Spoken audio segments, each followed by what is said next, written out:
Como hijos de Dios, somos responsables que nada inmundo entre en nuestra casa. Cuando hablo de nuestra casa, no estoy hablando solo del lugar donde vivimos, porque pudiera ser que en nuestra casa no haya nada inmundo, pero en nuestra vida, en lo personal, pudiera haber cosas que no son agradables a Dios. Pero somos responsables.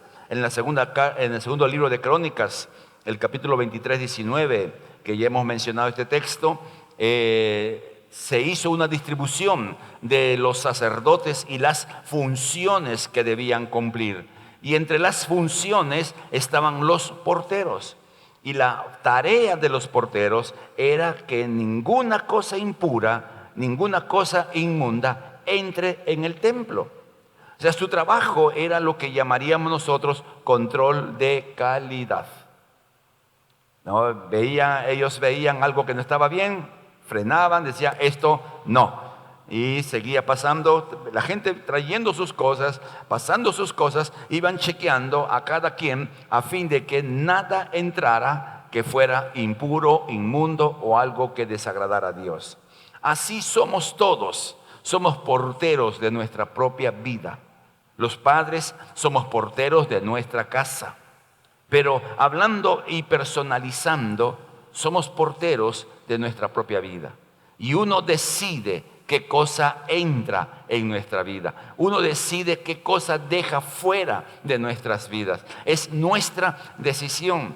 Dios no fuerza la voluntad a que se haga aquello que Dios quiere que se haga. Dios no esclaviza a nadie. Dios no obliga a nadie. Puede poner una carga en el corazón. Puede estar hablando una y otra vez, reiteradas veces, para que la persona se incline a la obediencia. Pero en términos finales, siempre está la libertad de la persona en si lo hago o no lo hago.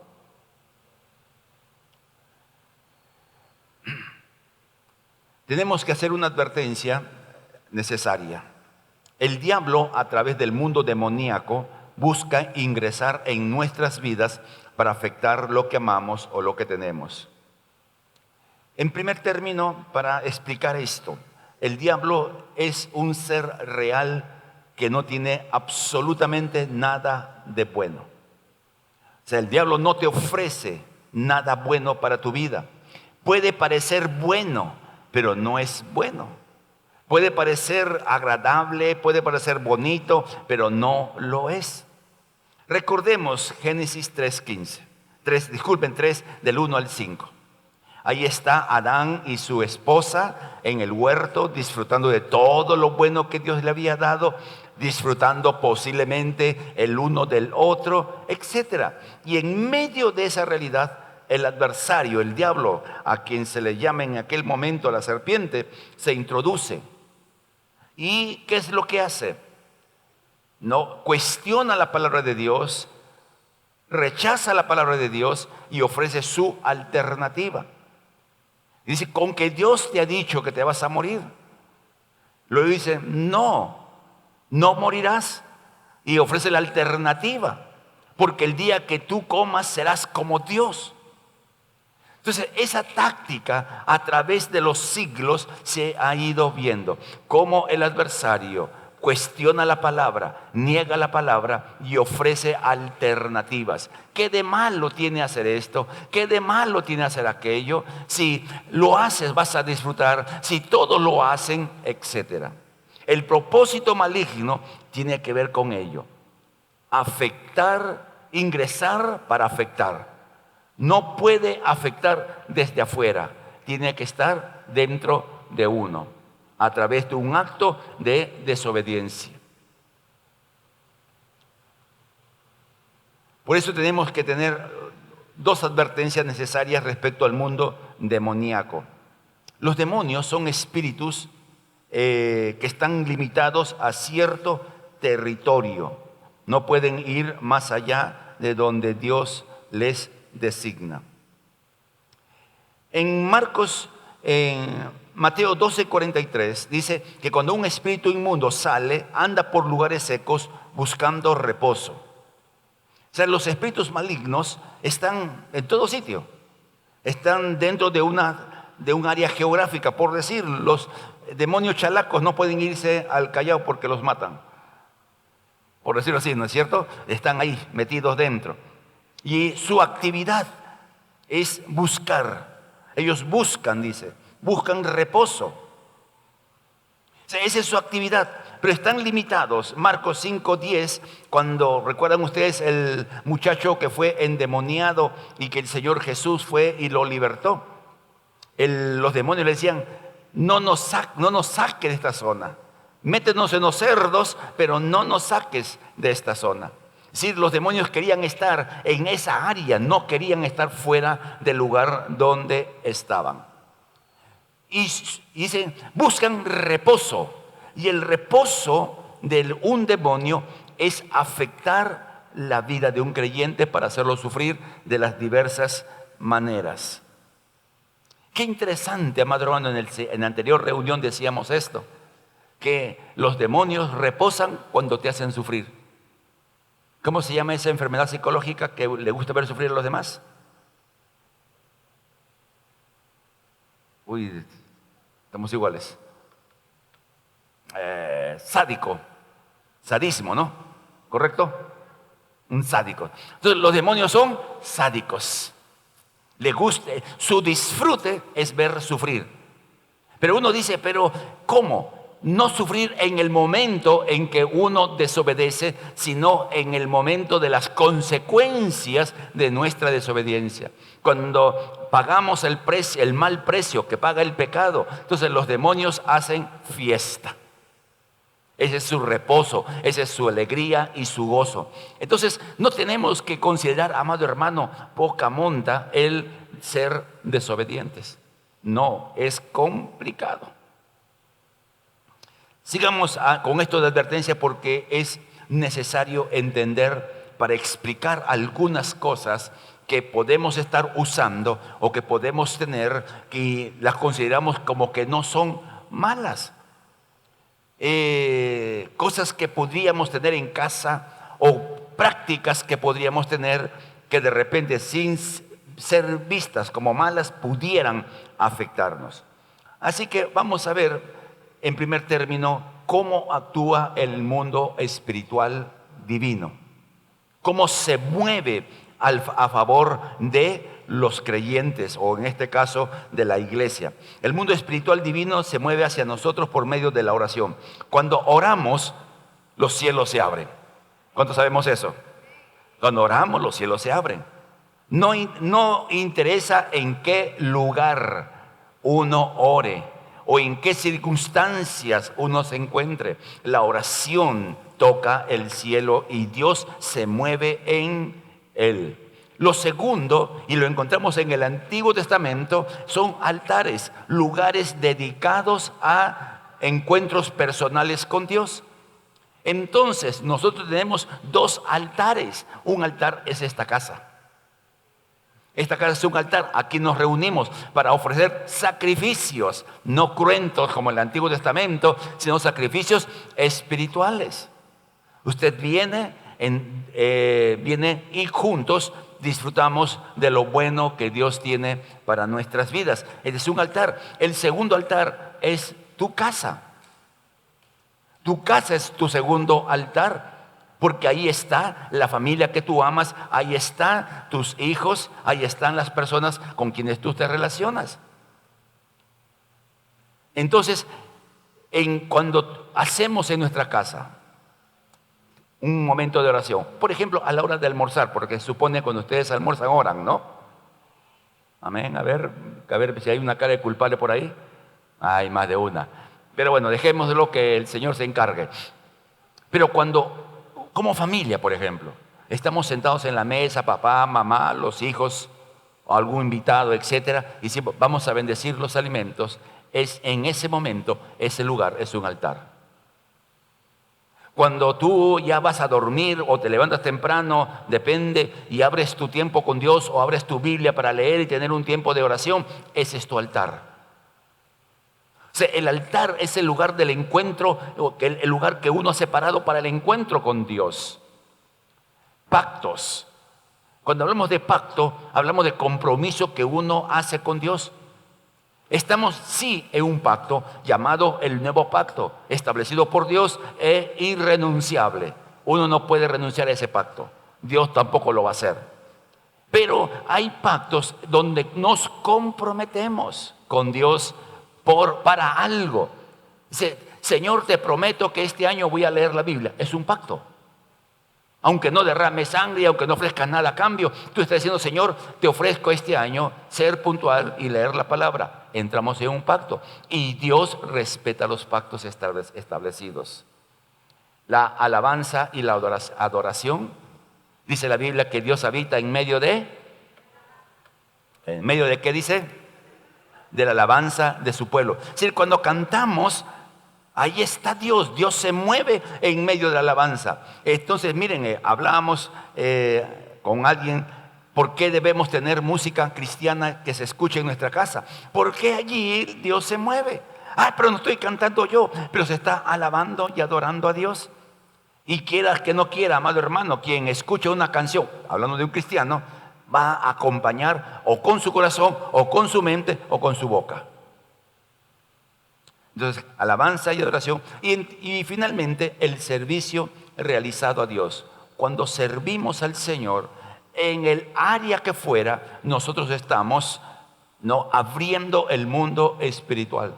En Éxodo, y tuvimos varios sábados orando con Éxodo 22 o 23, que si servimos a Dios, Él bendecirá nuestro pan, Él bendecirá nuestras aguas, Él alejará la enfermedad, Él hará que no haya mujer que aborte, ni mujer estéril.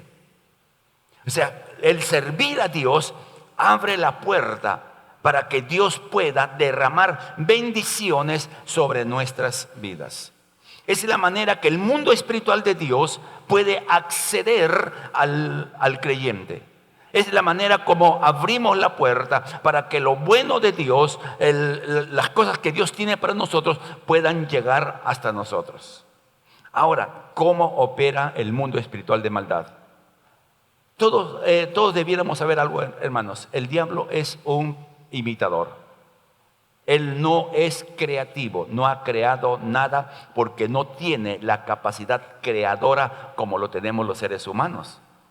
Los seres humanos tenemos capacidad creadora y la historia de la humanidad lo demuestra, crear para bien y crear para mal. Entonces, ¿el diablo qué hace? El diablo ve e imita.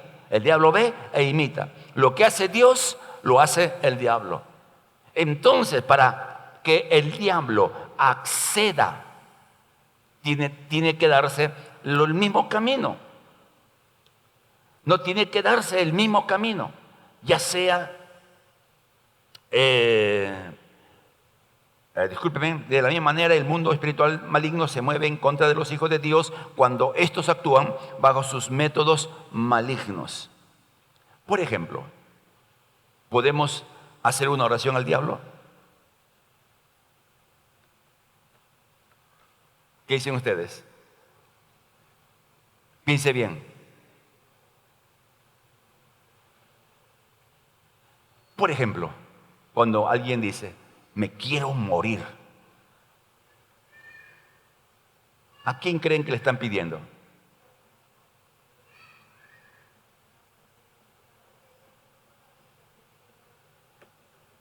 Uno cree que está dirigiendo a Dios.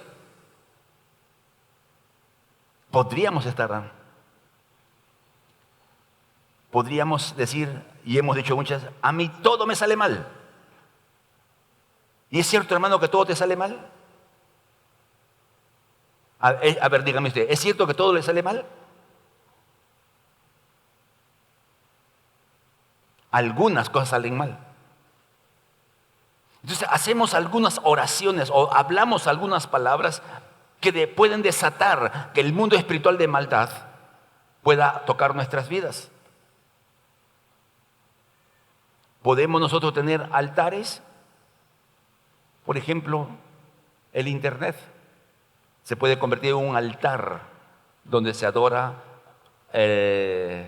al ídolo de la sexualidad. Es un altar. o puede ser cualquier cosa que reemplace a Dios. Podemos tener, amados hermanos, pactos. De repente, como creyentes, no. Pero vaya a saber que antes de ser creyentes, entramos en un pacto o hicimos un pacto, no con el diablo de repente, pero sí con alguien. Y hay muchas personas en nuestras iglesias que sufren por los compromisos que hicieron con algún amado o alguna amada antes de ser creyente. Nunca te voy a olvidar. Y ahí está la espina en su costado, fastidie y fastidie. Ya es creyente, ya nació de nuevo, de repente está sirviendo al Señor, pero nunca se olvida a quien le hizo tal promesa. ¿Qué hizo? Hizo un pacto. Sin querer queriendo, pero hizo un pacto. Porque recuerden, amados hermanos, el enemigo, el adversario, se mueve en las mismas maneras que Dios lo hace. ¿Qué decir de alabanza y de adoración hoy día con algunas canciones? Ustedes como cristianos, de hecho, que no lo saben y no lo cantan. Y lo que se hace para Él. Entonces, en función de esto, veamos algunas de estas cosas, cómo el enemigo actúa sobre las personas. Yo tengo acá 2, 3, 4, 5, 6, 7, 8, varias. Vayan contando. ¿Ok? La vamos a enunciar porque, de hecho, cada aspecto requiere una explicación mucho más detallada. Pero por asunto de tiempo y querer llegar a la meta, en esta tarde vamos a mencionarlas solamente.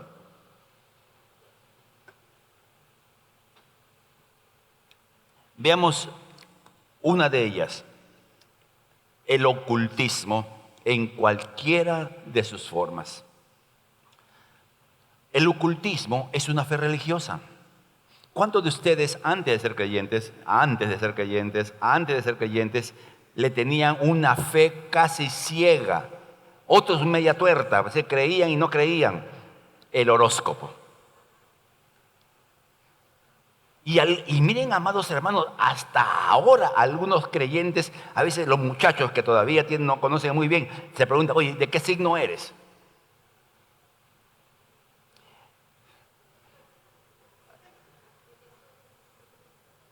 Signo. El ocultismo tiene diversas y variadas maneras de manifestarse. A cualquier cosa que uno confíe como protección para lograr algo, es ocultismo. ¿Cuántos de nosotros le creíamos a la pata de conejo? ¿Cuántos usaron la ruda para espantar la mala suerte? ¿Cuántos tenían una herradura en la puerta de su casa, una sábila? ¿Cuántos pusimos a nuestros hijos guailulos o le pasábamos el huevo porque le dio mal de ojo? Y así podría seguir una lista interminable de formas ocultistas. Pero pastor, eso no es ocultismo, eso es costumbre, cultura. Sí, es cierto que el pasar el huevo y todas esas cosas son cosas culturales, pero por ser cosas culturales no significa que sean inocentes. ¿Cuál es el punto, por ejemplo, de pasar el huevo? ¿Cuál es el punto? El punto es que se confía en el huevo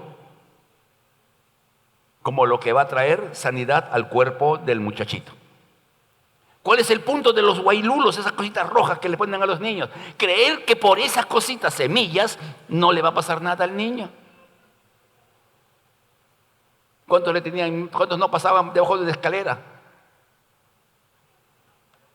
O sea, la escalera, pues, como si fuera gran cosa y te fuera a pasar algo. Entonces, son formas de ocultismo muy sencillas. Pero, películas de Harry Potter, por ejemplo, es ocultismo puro. Yo pedí que me hicieran una relación de los juegos que están de moda en los muchachos. Y leyendo, me dieron como 12 juegos. 4 tenían directamente que ver con batallas entre dioses. 4 de ellos, por lo menos 4 de ellos. tenían que ver con batalla. Había unos bonitos, construir una casita, una ciudad, no sé cómo se llama ese juego. Ese es, bueno, pasapiola, por decirlo así, ¿no? Pero 4 de esa relación tenían directamente que ver con batallas de demonios. 3 tenían que ver con violencia. Te mato, te destripo, te saco la cabeza, te saco el ojo, te corto la lengua, más o menos así. Estoy exagerando, pero tienen que ver con violencia. Entonces, para los muchachos especialmente, pareciera que es un juego. Sí, es un juego, pero es un juego que tiene un trasfondo, que busca capturar la mente de los muchachos, haciendo ver o pensar de que la brujería no es mala, que los dioses buenos ganan y que no tengo que dejarme ganar por los dioses malos, etc. Yo estoy imaginando, no sé cómo es, pero la lógica lo dice. O la violencia, no como la manera de que yo tenga la razón o manifestar mi punto de vista, aunque sea por la violencia.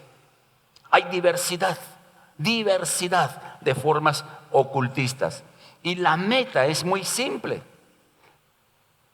En el caso de horóscopos, en caso de la adivinación, en esos casos es el tener control sobre uno mismo, independiente de Dios.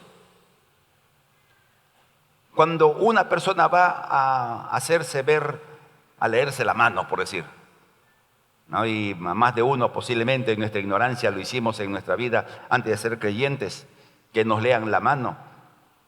¿Qué cosa queríamos realmente? ¿Cuál es el propósito?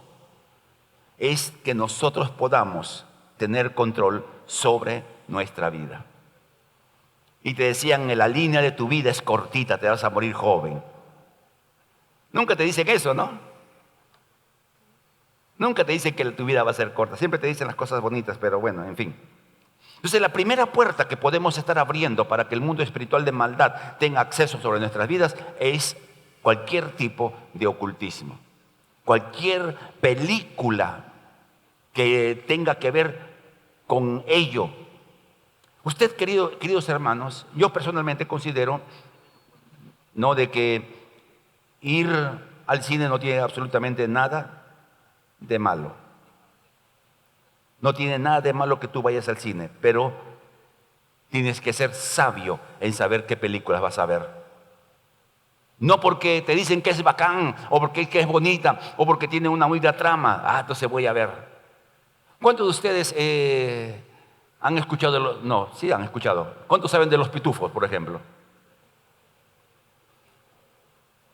No, pareciera que no tuviera nada de malo los pitufos.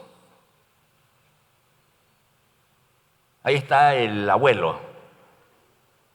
Ahí está el gruñón que me hace ver mirando, hay varios acá. Se da cuenta que hay un montón de muñecos varones y solamente una mujer. No sé por qué las feministas no hacen un lío contra los pitufos.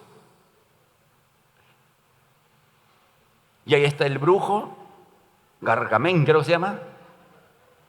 Allá ustedes son más espirituales que yo, discúlpenme. Y está su gato, ¿cómo se llama el gato? ¿Cómo? ¿Saben qué significa eso? Miren, amados hermanos, ¿cuál es el mensaje de los pitufos? Parece bonito. ¿Cuántas películas de animación tienen un contenido ocultista? Entonces uno va a decir, ay pastor, ya no voy a ir al cine. Va a llegar el momento en que uno tiene que elegir o disfrutar algo que nos puede causar daño o mantenerse sano. Va a llegar ese momento, amado hermano. Los que somos mayores recordamos aquellos años en los dibujos animados antiguos. No, mejor ahí lo dejo. Si no, se van a poner a llorar algunos, como que lo que debemos hacer es sencillamente, amado hermano, tener cuidado qué cosa vemos, qué cosa permitimos, qué cosa metes en tu casa respecto al mundo ocultista, que tiene que ver con, inclusive con tener cosas que tienen relacionadas con cultos o con culturas paganas, donde de una u otra manera ese objeto haya servido de culto a un dios falso o a un ídolo. Veamos otra puerta que nosotros podemos abrir y que en verdad es una puerta que puede durar años, años, que es la falta de perdón. Fíjense, amados hermanos, la Biblia nos enseña con tanta claridad sobre el perdón. ¿Cuántos conocemos el Padre Nuestro? ¿No? Padre nuestro que estás en los cielos, santificado sea tu nombre, etcétera. Y perdona nuestras deudas. ¿Qué más dice? Así como nosotros perdonamos a nuestros deudores. Y siempre me ha llamado la atención de que Jesús no explicó las otras peticiones o no amplió las otras peticiones del Padre Nuestro, solamente respecto al perdón. Porque si ustedes no perdonan a sus semejantes sus ofensas, el Padre tampoco los perdonará. ¿Por qué será que el Señor Jesucristo amplió en explicación el Padre Nuestro? Y no solamente lo dijo una vez, sino más de una vez. Por Jesús nunca dice algo sin un propósito posterior. Entonces, veamos dos detalles respecto a ello. En primer lugar, el resentimiento nos hace caer o nos hace perder la gracia de Dios. ¿Qué cosa es caer o perder la gracia de Dios? No tiene que ver con la salvación. Porque si por estar resentidos perdemos la salvación, significa que la muerte de Cristo no fue totalmente suficiente o eficiente. Entonces, ¿a qué se refiere caer o perder la gracia? La gracia de Dios es todo aquello que Dios quiere darnos, no porque lo merezcamos, sino porque Él quiere darnos. Miren, lo que Dios nos quiere dar por gracia, lo podemos perder por el simple hecho de que tenemos corazones resentidos, tenemos amargura contra alguien. Ese es el límite. O sea, Dios viene hacia nosotros trayendo lo que necesitamos, pero si ve nuestro corazón con resentimiento, Él no puede entrar en un corazón resentido. No puede dar lo que quiere dar por un corazón resentido. En la anterior reunión mencionamos Apocalipsis 3:20. He aquí, yo estoy a la puerta y llamo. Si alguno oye y abre, entraré en él. ¿Y qué más? Cenaré con él. Y dijimos que el que trae la cena es el Señor. Y la cena que el Señor trae tiene que ver con lo que nosotros necesitamos para nuestras vidas. Imaginémonos, amados hermanos, que el Señor esté trayendo a tu vida lo que tú realmente necesitas. Que puede ser cualquier cosa que tú necesitas en verdad. Y que el Señor llegue a tu puerta y no puede entrar porque hay resentimiento en nuestros corazones. Porque estamos amargados, estamos resentidos, estamos disgustados con una persona. Y es por eso, querido hermano, que el adversario siempre está golpeándote en aquella área donde tú has sido ofendido o donde está tu herida. ¿Se deja entender hasta ahí? Yo creo que a todos, amados hermanos, a todos nos pasa esto, de que nos ofenden como que en algún área específica, en algo, siempre en lo mismo, por decirlo de una manera. El diablo sabe los efectos del resentimiento en el corazón de un creyente, perder lo que Dios quiere darnos. Miren, ni siquiera tiene que meterse, solo basta con poner sus personas que nos den resentimiento. Pero miren lo que dice Mateo 18:34. Mateo 18 es un pasaje excepcional del Evangelio. El Señor Jesús comienza a enseñar acerca del valor de los niños, luego habla del escándalo o los que causan daño a los niños, y luego Pedro sale a decir: Señor, ¿cuántas veces perdonaré a mi prójimo? Hasta 4. Pedro pensaba que diciendo 4 veces era muy espiritual. Y Jesús le dijo: no, Pedrito, 4 es poco, 70 veces 7. Lo que le estaba diciendo es que tenía que tener la actitud perdonadora, no sumar cuántos perdones había dado. Y el Señor narra la parábola de los dos deudores, que algunos conocemos y que todos debiéramos estudiarla o leerla para entenderla. Un rey llama a uno de sus esclavos para que le rinda cuentas de una cantidad exorbitante de dinero que le había entregado. El que debía, el deudor, no podía pagar. Le rogó, le suplicó, se tiró al suelo, le dijo: ten paciencia, yo te pagaré todo. La Biblia dice que el acreedor, movido a compasión, le perdonó toda aquella deuda. Todo. Ahora, amado hermano, a quien le perdonen cualquier deuda, por pequeña que sea, siempre debe causar alegría, ¿no? Amén. Por eso las damas, cuando van al mercado, pelean por el descuento, ¿no? Porque les encanta el ahorro, de hecho. Entonces, esta persona debió estar feliz de la vida por haber sido perdonado una cantidad que nunca jamás iba a poder pagar. Dice la Biblia que salió y encontró a un consiervo, alguien igual que él, que tenía una deuda pequeñísima. Y agarró a ese consiervo, lo tiró al suelo, le puso la rodilla en el cuello y le decía: págame lo que me debes. Que eran una cantidad ínfima, casi nada comparado con la deuda que primero le había sido perdonada. No quiso. Haciendo corta la historia, le van con el comentario al acreedor. Dice: mira, aquel que tú le has perdonado no quiere perdonar a su consiervo. Llamándolo, dice, enojado. Y el primer efecto de un corazón resentido es que Dios está enojado con uno. Escúcheme, querido hermano, Dios se enoja con sus hijos que tienen corazones o que tienen resentimiento reservado dentro. Dios está enojado. ¿Qué significa esto, amado hermano? ¿Que Dios se va a ir? No, está enojado. Cuando alguien está enojado, o disculpen, cuando tú te quieres relacionar con alguien que está enojado, ¿es fácil? A ver, muchachos, hijos, cuando mamá o papá está enojadazo, ¿qué haces? A ver, muchachos, ayúdenme. No tiemblan los hijos, dice, porque mamá o papá está enojado o enojada por algo que se hizo.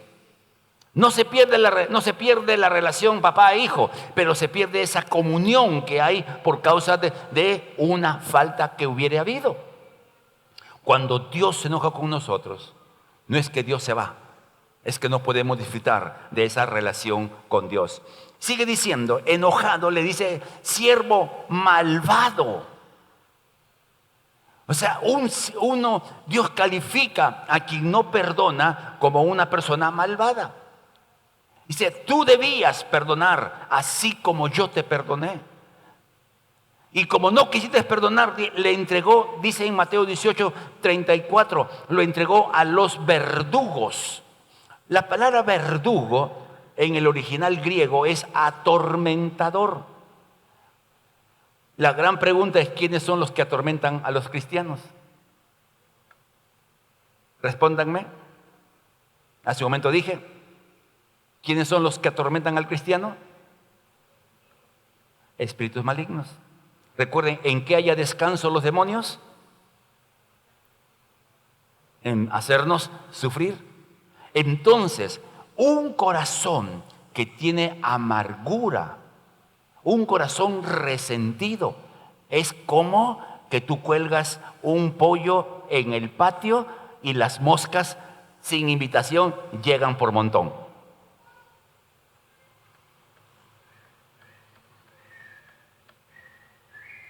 ¿Estamos acá? Se da cuenta de cómo el adversario, sin hacernos pecar groseramente, sin hacernos pecar de una manera escandalosa, puede afectar nuestras vidas con esos pecados que se llaman pecados sociales, así lo llaman, porque casi todo el mundo vive resentido con alguien.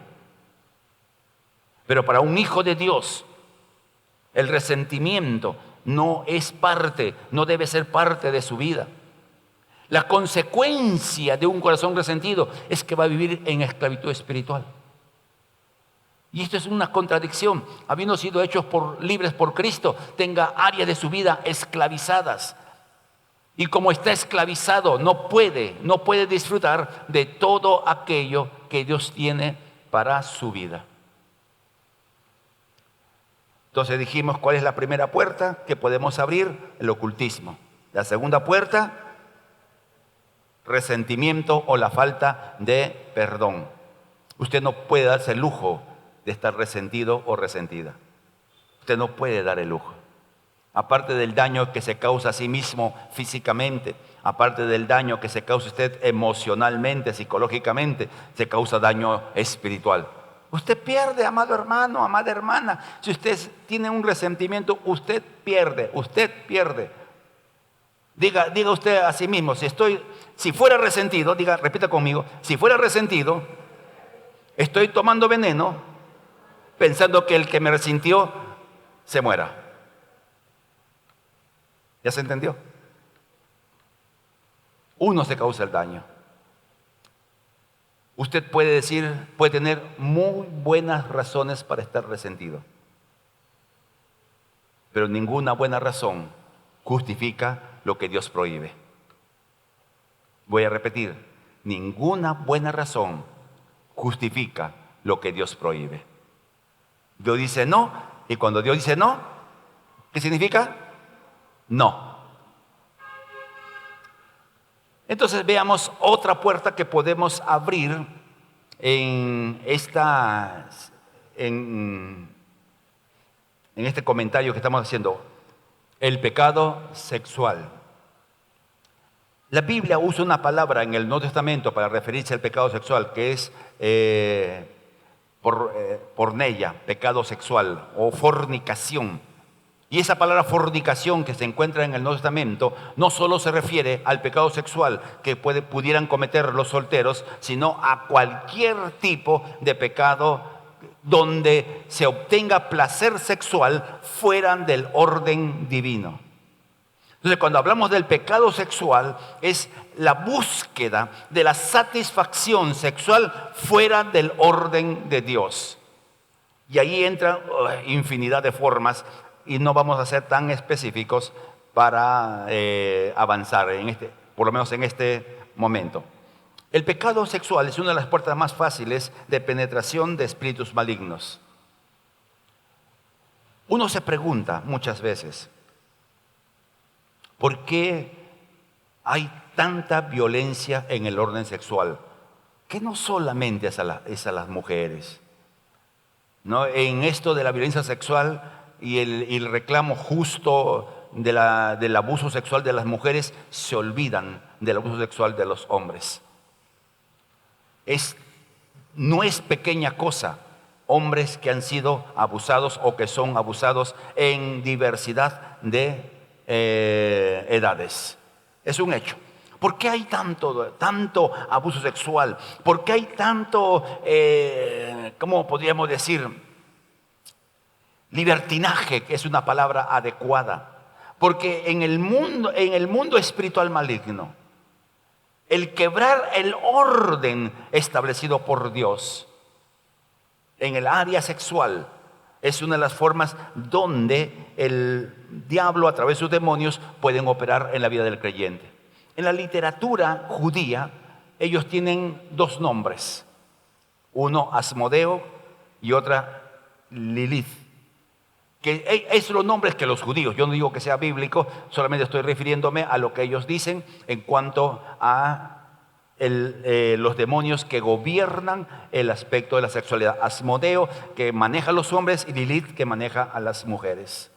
Dos espíritus malignos, dicen ellos, que mueven a las personas a buscar satisfacción sexual fuera del orden divino. Por definición, en el acto sexual, al hacerse uno, la persona con quien intima sexualmente, ocurre una transferencia de lo maligno que pudiera tener quienes pecan sexualmente. Todos sabemos, amado hermano, que lo bueno no se contagia, ¿no? Por eso estamos aquí, algunos medios atemorizados por el famoso coronavirus. Porque si tú estás sano, tu salud física no la puede contagiar al que está enfermo. El que está enfermo te contagia. Es igual en la relación sexual, fuera del orden divino. Hay una transferencia espiritual de espíritus. Y la demostración es que las personas que pecan sexualmente se esclavizan del pecado sexual, se esclavizan del deseo sexual. Y hoy día, como decía hace un momento, es tan fácil pecar, y en esta área tal vez mucho más de lo que nosotros quisiéramos. Entonces, todo acto sexual conlleva una invasión en la vida de la persona de espíritus malignos, aparte de consecuencias físicas que pudieran haber, que no las vamos a mencionar. La gratificación es momentánea. De hecho, amado hermano, cualquier tipo de pecado sexual, antes del matrimonio, dentro del matrimonio o fuera del matrimonio, es gratificante en su momento. Pero sus efectos son de alcance personal y de alcance generacional. Recordemos una historia de la Biblia, a David, que pecó sexualmente con la esposa de uno de sus generales más fieles y leales. ¿Recuerdan ustedes la historia con Betsabé? Pecó sexualmente, adulteró con esa mujer y encima mató al general y encima se quedó con la mujer del general, pasando por buena gente. La Biblia enseña, amado hermano, que lo que él hizo en privado, uno de sus hijos lo hizo en público. O sea, lo mismo que hizo él se repitió ya no siquiera una vez, sino varias veces. Porque eso es lo que conduce el pecado sexual, a una repetición de la historia, a un volver a vivir la historia, ya no en uno, sino en nuestra descendencia. Es triste esto, amado hermano, es triste a decir verdad. Veamos, como le decía, cada caso requiere mucha más explicación, pero el tiempo siempre nos es corto. Usted puede estudiar en la palabra y va a encontrar estos de una manera muy específica. Otra puerta que el adversario usa es la avaricia. ¿Qué se entiende por avaricia? El amor al dinero, que no tiene que ver con la cantidad de dinero que uno ame, sino la relación que se establece con el dinero. Pablo lo dice en 1 Timoteo 6:10. La raíz de todos los males es el amor al dinero.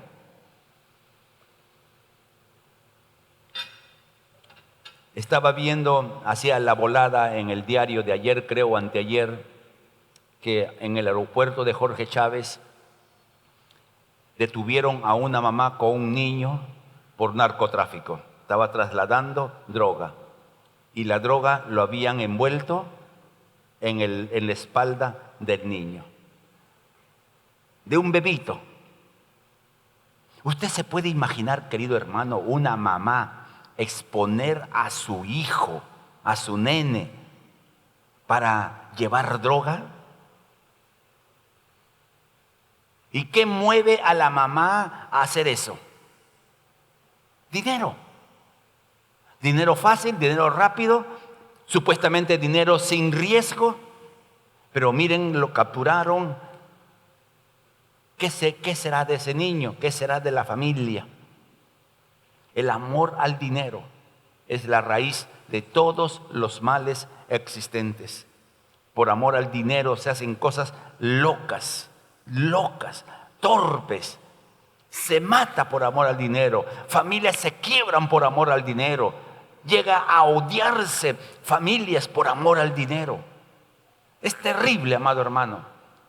Lo que hay detrás de las guerras es el amor al dinero. En las guerras quienes más se hacen de dinero son los fabricantes de armas. Es increíble, amado hermano. Increíble, los que más se enriquecen en los tiempos de crisis bélica son los fabricantes de armas, el dinero. Ahora, ¿por qué es tan terrible la avaricia? Jesús lo explicó en Marcos 6:24. No podemos amar a Dios y a las riquezas. Y el término que usó el Señor Jesucristo no fue el término que se refiere a riquezas económicas, a dinero, a soles, no. Dijo, no es posible amar a Dios y a Mamón.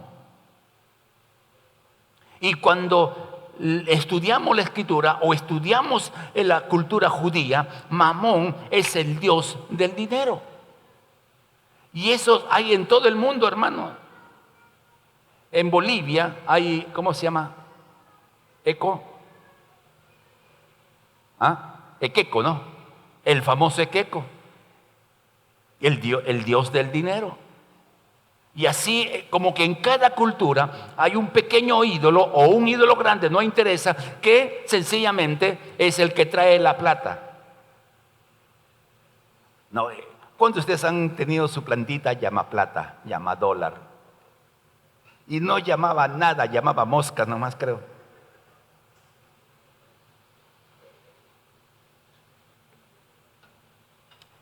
Jesús dijo, no podemos amar a Dios y a Mamón. Entonces, cuando uno ama el dinero, ¿a quién está real? Ama el dinero más que a Dios, ¿a quién está adorando? ¿Y qué significa amar el dinero más que a Dios? En que Dios se convierte como le damos a Dios el tiempo que nos sobra, o hacemos negocios ilícitos para tener más dinero. Y hasta le puede decir, pero pastor, lo que yo gano, yo diezmo, está bien, pero la iglesia lo recibe, pero Dios no lo acepta. Son dos cosas diferentes. Son dos cosas totalmente diferentes, que la iglesia, una congregación, acepte el diezmo de alguien que obtuvo dinero mal habido, y otra cosa es que Dios lo acepte. ¿Se entendió, no es cierto? Entonces, alguien puede hacer negocios ilícitos. Por decir, se mete, no como antes, ahora ya no se ve eso, contrabando. Años atrás, el contrabando, recuerdan, traían de Chile o de Ecuador y hacían su negocio. Y ese es dinero mal habido. Ok, amado hermano. ¿Cuál es uno de los efectos del amor al dinero? Es que aleja a las personas de Dios. Pablo dice en Colosenses 3:5, hay que hacer morir lo terrenal en nosotros. Y comienza una lista: fornicación, impureza, pasiones, malos deseos y avaricia. Debemos quitar de nosotros, hacer morir la avaricia. Y lo define como idolatría. Como idolatría. Entonces, la avaricia nos lleva a alejarnos de Dios. El amor al dinero, el querer ganar solo por ganar, el tener solo por tener. Y recuerde, amado hermano, que esto no es propiedad de solo los que tienen mucho dinero. Puede ser aún de aquel que tiene poco.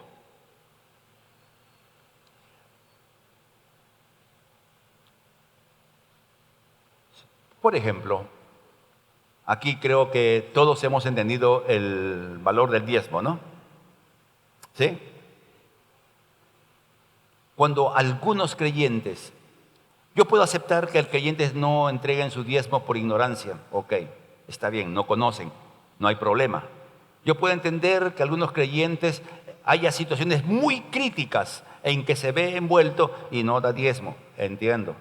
Puede haber creyentes que de repente se les perdieron el trabajo y están viviendo prácticamente de otro. ¿Se entiende?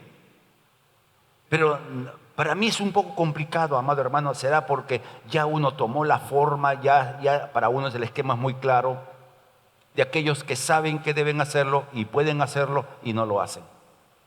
Esa conducta, amado hermano, implica que estamos amando el dinero, sin importar cuánto es. Estamos amando el dinero más que Dios.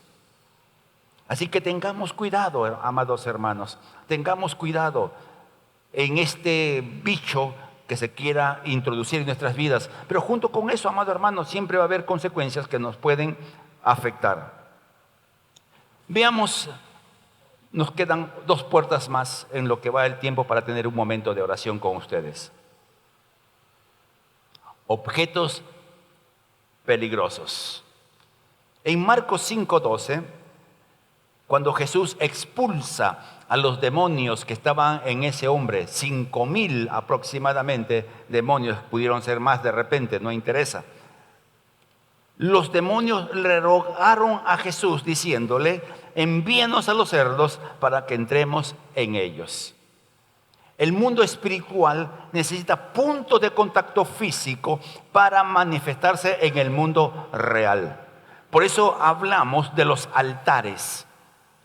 En el Antiguo Testamento Dios hablaba o Dios se manifestaba a través de altares. Y lo mismo ocurría en el Antiguo Testamento con altares demoníacos. Habían altares donde se ofrecían a los niños quemando a los niños.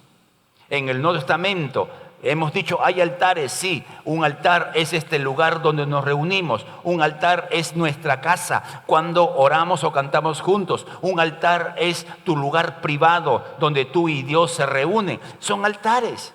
O sea, Dios, para moverse tiene que haber un aspecto físico. Ahora, ¿cómo lo hace el adversario? Permítame contarle una historia de las muchas que su servidor ha vivido a través de los años. Hace muchísimos años, en la iglesia que pastoreaba antiguamente, se convirtió un joven. Y lo trajo una hermana. Es una hermana evangelizadora preciosa. Y lo trajo y comenzó a asistir a la congregación. Muy fiel, muchachón, estaba allí, se bautizó y de repente, de un momento a otro, desapareció el chico.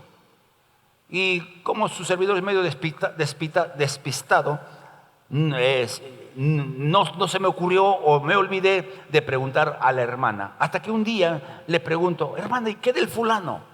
Ay, pastor, me he olvidado también de contarle, despistada como su pastor también. O sea, no me siento tan culpable. ¿Qué pasó? Le digo. No, es que la secta de los, ¿cómo se llaman estos? Déjeme acordarme. Lo del FREPAC. Más fácil así. No, lo del FREPAC. ¿Cómo se llaman eso? Y los israelitas del nuevo pacto. Lo habían capturado y lo habían llevado. Bueno, pues. Después de un tiempo me dice: pastor, ¿se acuerda usted del hermano? Sí. ¿Que se fue con ellos? Sí. Se ha loqueado. Sí, ¿qué cosa? Se ha vuelto loco, pastor. Y esta hermana era lo que a veces le he contado, que no solamente llevaba almas para que se conviertan, cada loco me llevaba al templo. Loco que encontraba en la calle me lo llevaba al templo para ministrarlo. Espero que no haya ninguno así acá, porque si no lo dejo solo con el demonio, el endemoniado. Entonces yo le dije, conversamos, ¿crees que puedes traerlo? Sí, pastor. Lo trajo el muchacho y el muchacho tenía una Biblia en su mano y tenía en su bolsillo un cassette cuando llegó. Y comenzamos a orar y a ministrar y bueno, Dios lo liberó. Pero la hermana le quitó la Biblia y me la entregó: pastor, esta es la Biblia que usan ellos. Yo vi una Biblia como cualquier Biblia y lo puse en mi mesa de noche. Y el cassette, este es el cassette que las canciones que ellos cantan, lo puse ahí. Y no lo leí ni lo escuché las canciones. Resulta que en los días subsiguientes comenzamos a tener problemas en casa. Problemas de relación con la esposa, problemas de los hijos, que siempre hay problemas, pero esta vez era como el campeonato, ¿quién ofende más? Problemas diversos en casa. Y un día ya me pongo a meditar y a reflexionar, Señor, ¿qué está pasando? Y Dios me hace ver, mira la Biblia, que ni siquiera la había abierto. Yo destapo la Biblia, como estoy haciendo así, y aquí había una mano con sangre, que habían hecho hacer al muchacho un pacto. Un pacto de sangre le habían hecho y había marcado su Biblia. Eso lo que hice fue, conversé con mi esposa, dije, mi esposa se espantó, y nos fuimos y lo quemamos, la Biblia y el cassette. Santo remedio. Uno dice, ¿qué cosa tiene eso de malo? Es la Biblia. No, pues este libro, amado hermano, de por sí es un libro más. El contenido es lo valioso de este libro. Amén, hermanos. Pero tenemos que respetar el libro, tenemos que tener cierto respeto, por cierto. No significa que tú vas a tratar, como es un libro más, pues lo puedo tirar como cualquier libro. No, un cierto respeto por el contenido. Pero había sido usado para atar un alma a un espíritu maligno. Y podrías contarle tantas historias de personas que tenían ídolos en sus casas y que vivían atormentados, que no podían dormir en la noche, que soñaban feo, etcétera. Y cuando desaparecimos el objeto en mención, la paz venía a la casa. Esto, amado hermano, objetos que son considerados como instrumentos o reflejos de culto no cristianos, estatuas, dijes, literatura, etcétera. Su servidor, en los primeros años de la fe, yo leía de todo. Y yo me hice una colección de libros de los mormones, testigos de Jehová y de cuanta secta había allá en Trujillo. Yo tenía así guardado y lo leía o lo guardaba ahí lo tenía. Cuando entendí lo que la Biblia dice, que eso que estaba escrito de los testigos de Jehová es doctrina de demonios. Entonces, ¿qué tenía yo en casa? Lo que los demonios creían, lo que los demonios enseñaban, lo tenía en mi casa. Entonces, desde allí, cuando entendí eso, siempre recomiendo, no es bueno tener literatura que no sea, literatura de este tipo, no es conveniente. Yo conversando con un pastor me dice, pero hermano, me dice, hay que conocer lo que ellos piensan, hay que conocer el mal para saber defender el bien. Entonces le dije, mira, si tú quieres conocer a un borracho, cómo es el borracho, no tienes que tomar. ¿No es cierto? No tienes que emborracharte para entender a un borracho. Basta verlo y el testimonio de vidas. Es igual la secta, la mentira no se tiene que probar, se tiene que probar la verdad, porque conociendo la verdad, la mentira se hace evidente. Entonces, amado hermano, esa idea de que hay que conocer qué piensan para defender la fe no es válida. Conoce la verdad. Y la verdad nos hace libres. Antes de avanzar al siguiente y último punto, hace años atrás también, cuando estábamos en el proceso de ahorrar para comprar este local, de repente dieron un billete, no sé si eran dólares o eran soles, de una alta denominación. Y no querían cambiarlo porque decían que era falso, pero uno miraba y parecía que era así, verdadero, un buen billete falsificado. Y fuimos al banco, a la sectorista que atiende las cuentas de la iglesia, y mi esposa le pregunta, mire, una preguntita, nos han dado este billete, y lo sacó así, y le mostró, dijo, es falso. Apenas lo vio, es falso. Entonces dije, y acá tengo que saber cómo lo hace, ¿no? Ojos de bruja. No, y ahí entendí de cómo hacen a los cajeros a las que están en ventanilla, cómo les permiten conocer el billete falso del verdadero. Hoy día ya no, porque hoy día sí tienen su maquinita y con la maquinita sacan los falsos así, ¿no? Pero en aquellos años donde no había la maquinita, les prueban conocer el billete verdadero. De tanto conocer el billete verdadero, sin saber, encuentran el billete falso. ¿Se entiende, no? Así van, les enseñan el billete verdadero, este verdadero, y van así, al tacto. Y de tanto tocar billete verdadero, cuando tocan un falso, dice, este no es. No tienen que conocer los falsos para distinguirlos. Conocen los verdaderos y distinguen los falsos. No tienes que saber lo que piensan las sectas falsas. Conoce lo que Dios dice y te dará suficiente para saber quiénes están mal. Amén, hermanos. Ok. Terminemos en esta tarde con dos pensamientos finales. Pecados voluntarios. Disculpen. Ahí está todo junto, ¿no? Pensaba que estaba separado. Todavía hay uno más. Todo pecado es ofensivo a Dios y agradable al diablo. O sea, el diablo está feliz cuando pecamos. Porque él tiene lo que podríamos llamar una búsqueda desesperada de tener derechos legales para que en un momento dado él pase la factura. Recordemos, toda acción es semilla. Todo lo que decimos o todo lo que hacemos es una semilla que sembramos. Entonces, cualquier pecado es una semilla. Cualquier pecado, usted póngale el nombre que sea, es una semilla que sembramos.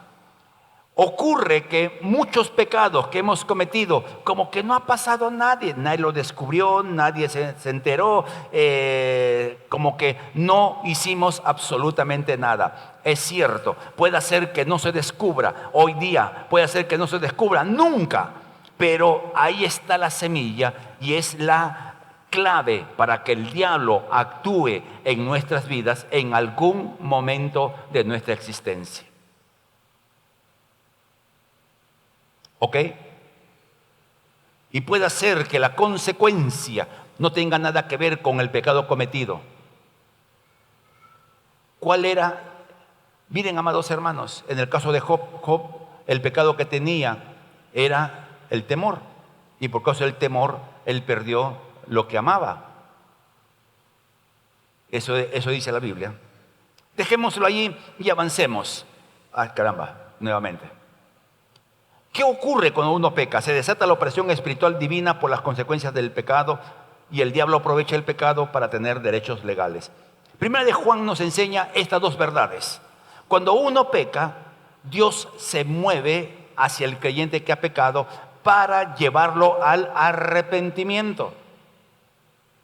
O sea, pecamos, amado hermano, y Dios va a actuar por su palabra, por su espíritu, por el consejo de alguien, por una enseñanza recibida en el hogar, por algo que escuchamos o algo que vemos. Dios actúa con el creyente que peca para que se arrepienta y confiese su pecado. Dios no es que, como así, ¿no? Pecaste, ese es tu problema. No. Dios como Padre está interesado en que nosotros, cuando pecamos, guiarnos al arrepentimiento. Y una de las maneras que usa se llama culpa. ¿Usted cuando peca siente culpa? ¿Sí? A ver, quiero ver las caras de culpables. Si alguien peca y no siente culpa, es un problema.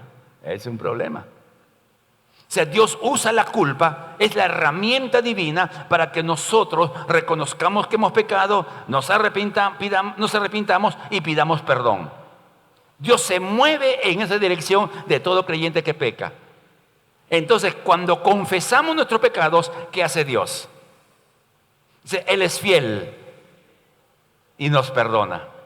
O sea, Dios dice, pecaste. Señor, 50 veces. No, para mí, primera vez que pecas. Te perdono y me olvido de tu pecado.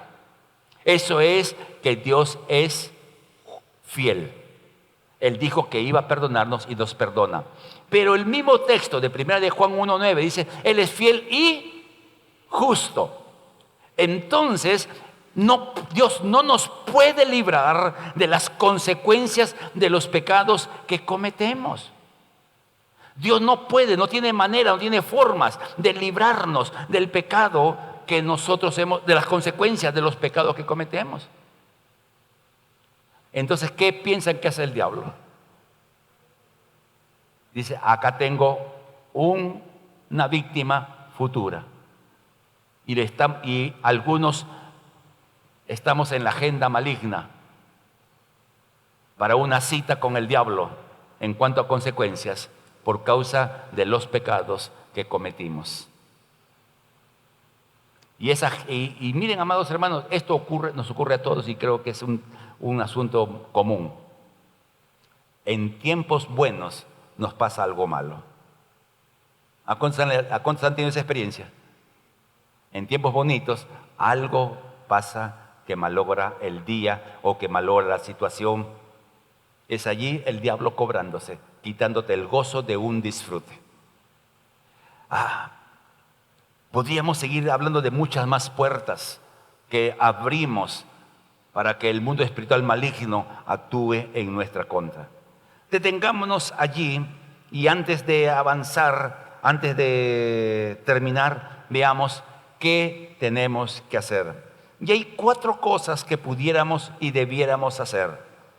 En primer lugar, amado hermano, tenemos que reconocer que hemos pecado contra Dios.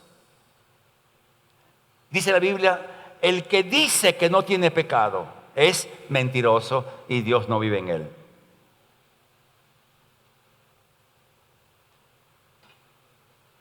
Reconocer nuestros pecados es el primer paso. Es el primer paso. He pecado. El segundo paso es arrepentirnos, que implica deshacer todo aquello que ha determinado que la puerta de mi casa sea abierta. Arrepentirse de tener el corazón resentido, arrepentirse de haber tenido contacto con el mundo ocultista, arrepentirse de algunos pecados, arrepentirse específicamente de la avaricia, arrepentirnos de cualquier tipo de pecado sexual, etcétera. Arrepentirnos. ¿Qué significa arrepentirse? Arrepentirse significa la renuncia voluntaria a una conducta que Dios desaprueba. Yo renuncio a buscar lo que a mí me gusta a través de lo que estoy haciendo porque Dios lo prohíbe. Recordando, amado hermano, que las prohibiciones de Dios son demostración de amor. Cuando la mamá le dice al bebito chiquito, no metas tu dedo en el tomacorriente, qué mala tan malvada, no deja que el niño explore su cuerpo y explore los agujeros que hay en una casa. Mamá malvada. ¿Es así? ¿Por qué la mamá le prohíbe a los niñitos meter el dedo en el tomacorriente? ¿Cuál es la raíz de la prohibición? Ayúdenme. Una mamá que habla. Por el amor. No quiere que su hijo se muera o le pase algo. Entonces, el niño puede considerar una prohibición como una expresión de que mamá no quiere que disfrute, que mamá no es buena, que mamá es mala, qué sé yo. Pero en términos generales, esa prohibición es una expresión de amor. Y cuando Dios prohíbe algo, es su amor, porque Dios sabe que si quebramos el mandamiento, las consecuencias que vamos a sufrir son muchas más que el placer que da el pecado, el placer momentáneo, siempre momentáneo. En tercer lugar, tenemos que expulsar todo espíritu que haya entrado y afectado algún área de mi vida. Recuerden que por lo que hacemos, espíritus malignos pueden tomar autoridad sobre nuestras vidas y tenemos que echarlos fuera. ¿Qué cosa retiene a un demonio en la vida de un creyente? El pecado no confesado. Es lo que retiene. Entonces tú botas el pecado y el demonio no tiene de dónde agarrarse. O sea, uno puede echar fuera un demonio estando en pecado, lo puede hacer, pero no pasa nada. No, lo puede hacer. y no pasa absolutamente nada. Cuando los años en la fe nos enseña muchas cosas. Teníamos en la IBE Callao hace muchos años una persona que cada cierto tiempo se endemoniaba, así, hablando en ese término coloquial, se endemoniaba, se manifestaba, ministrábamos, orábamos y la persona salía caminando normal. Después de un tiempo volvía nuevamente, la que era pues ya caserito, por decir así, ¿no? Cada cierto tiempo volvía con sus cosas. Hasta que en ese trabajo pastoral me di cuenta de que esta persona cometía pecados desagradables, básicamente pecado sexual. Entonces, pues después venía, se liberaba, pedía perdón, pero no se arrepentía, no abandonaba su vida de pecado. Entonces, el arrepentimiento, amado hermano, genuino, que tiene que ver con renunciar a aquello que hemos estado haciendo o aquello que hemos hecho. Entonces, libra a la persona de cualquier espíritu maligno que haya entrado en nuestras vidas. Aclaro algo, amado hermano. Uno puede tener un problema espiritual con uno, con varios o con muchos demonios, pero uno no está endemoniado. ¿Ok? Endemoniado es la persona que vive bajo el control de su voluntad, que no, su voluntad está atada a un demonio y no es libre. Llamemos como una persona trastornada. Lo que el creyente puede tener es una atadura espiritual o un problema espiritual, me gusta llamarlo más así, porque es un área de su vida donde no tiene control. Y si rompemos el pecado, cancelamos el pecado, automáticamente el adversario no tiene maneras o razones para tener acceso a nuestra vida. No tiene el derecho legal, el término que hemos usado en esta tarde. Con esto en mente, amado hermano, terminemos diciendo algo. Establece tu casa un altar donde Dios sea lo máximo para ti.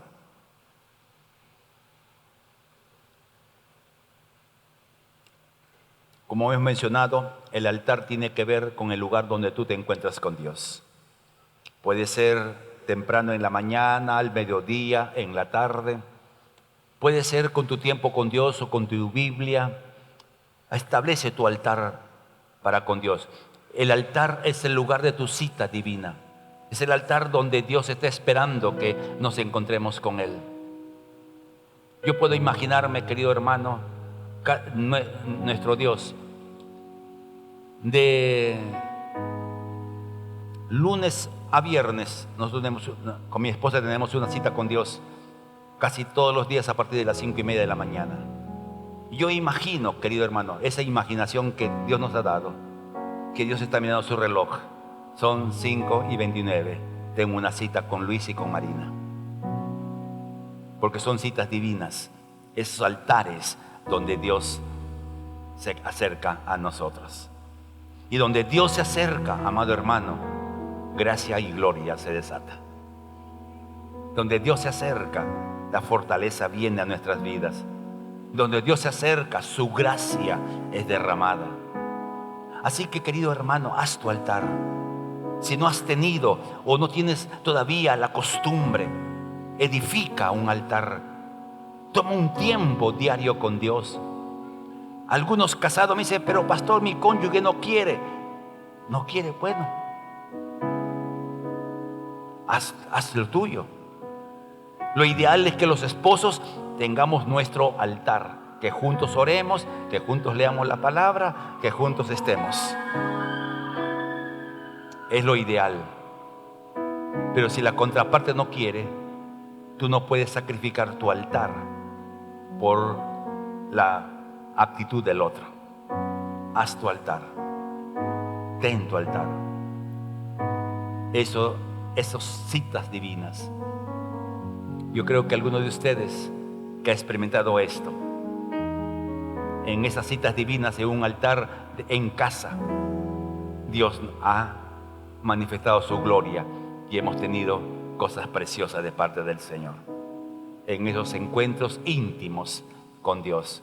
A veces en nuestros quebrantos, a veces en nuestras angustias, a veces en los tiempos difíciles, nos hemos acercado a ese altar en nuestra casa. Hemos llorado, hemos pataleado, hemos hecho todo, pero ahí en esa cita divina, Dios dando un consuelo, una fortaleza, una palabra que nos ha ayudado.